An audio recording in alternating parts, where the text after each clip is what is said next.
What's up, YouTube? This is Too Raw for TV. So, man, what a difference 5 days make. I think it was Monday, I did a video on this channel talking about how Trump was rumored to, on that night, announce his run for president.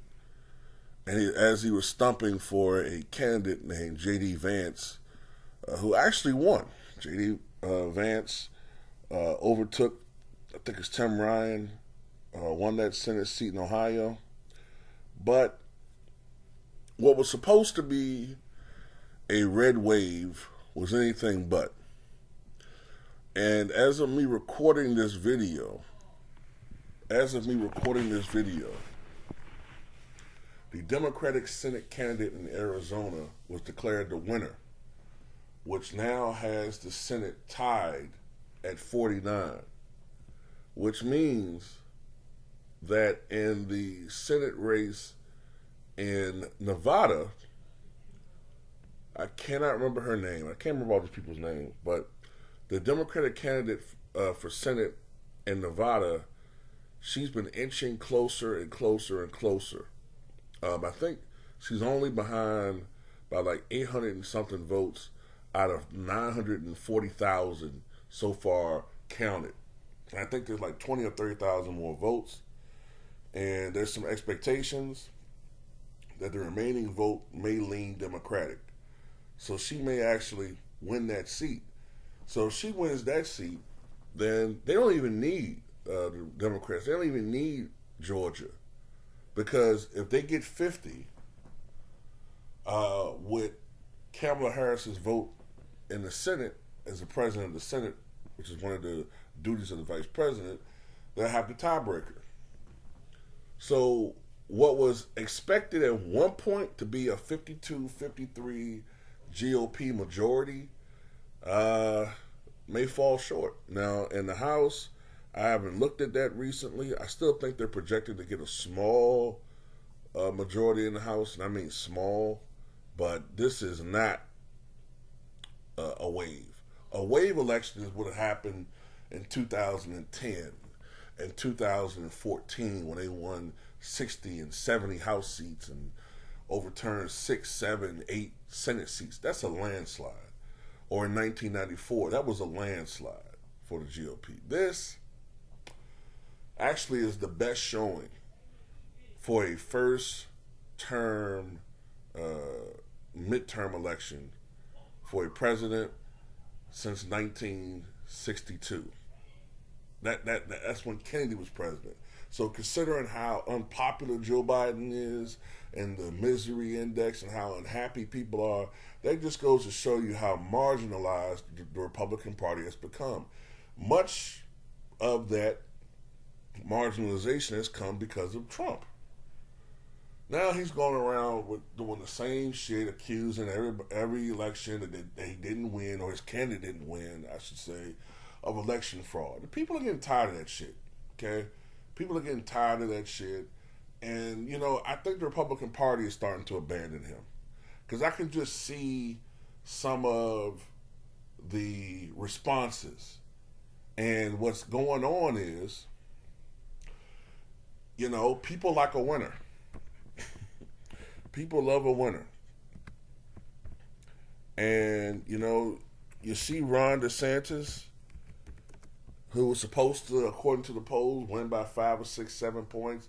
He won by 20 points over Charlie Crist. Beat him in a landslide, 59% to 49%. 59% to 40%. Damn near 20%, 59-39. So now all of a sudden what you're seeing is a lot of Republicans looking at Ron DeSantis and sees him as the future of the Republican Party. Even though I think Ron DeSantis has deferred to Trump for the most part, but they see him as a more polished, more controlled version of Trump. So more and more people are starting to abandon Trump and look at Ron DeSantis as the leader of the Republican Party. So it just goes to show you how loyal these people are. There's no loyalty in politics. As long as Trump appeared to be in control of the party, everybody stayed in line. But some of the shit that he's starting to say is starting to irritate people to a point. They're like, you know what, man, fuck this guy. For the first time since I've been watching Fox News, and I don't watch it often, but I watch it occasionally, they've been critical of Trump. Critical of him. What he said recently about Mitch McConnell's wife, that was blatantly fucking racist. The guy's a piece of shit, man. He's always been a piece of shit. You know, but, people conveniently ignored that because supposedly they liked his overall message. But, from a political standpoint, it's almost like taking Trump, when you're comparing Trump and DeSantis, it's almost like taking Joseph McCarthy but rebranding him as Richard Nixon back in the 50s, I should say. Joe McCarthy said a lot of inflammatory shit. Nixon said things, but it was more controlled and more acceptable and more mainstream. Nixon would be more acceptable for Madison Avenue and everyday Americans, you know what I'm saying? The everyday Joe. So that's kind of what I'm getting at with Ron DeSantis. So we'll see. We'll see if these two battle it out for the control of the Republican Party, the Democratic Party. You could also make a observation that Kamala Harris not being visible, this election being more and more of a referendum on Trump, of all things, rather than Joe Biden. I thought the Democrats did a pretty good job of making it about Trump a little bit, but Trump helped them out in that aspect because he's such a stupid-ass egomaniac. And, of course, Roe versus Wade, or Dobbs. That has something to do with it, too, right? But anyway, the Republican victory. Matter of fact, let me check out the House race right quick. Let me see if they got any updates.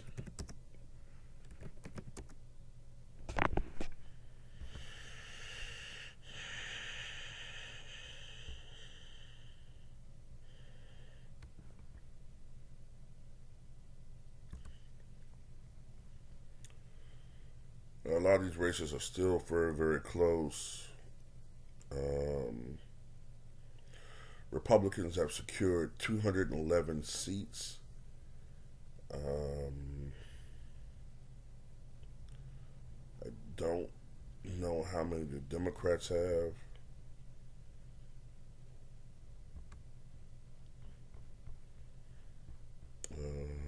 Let's see.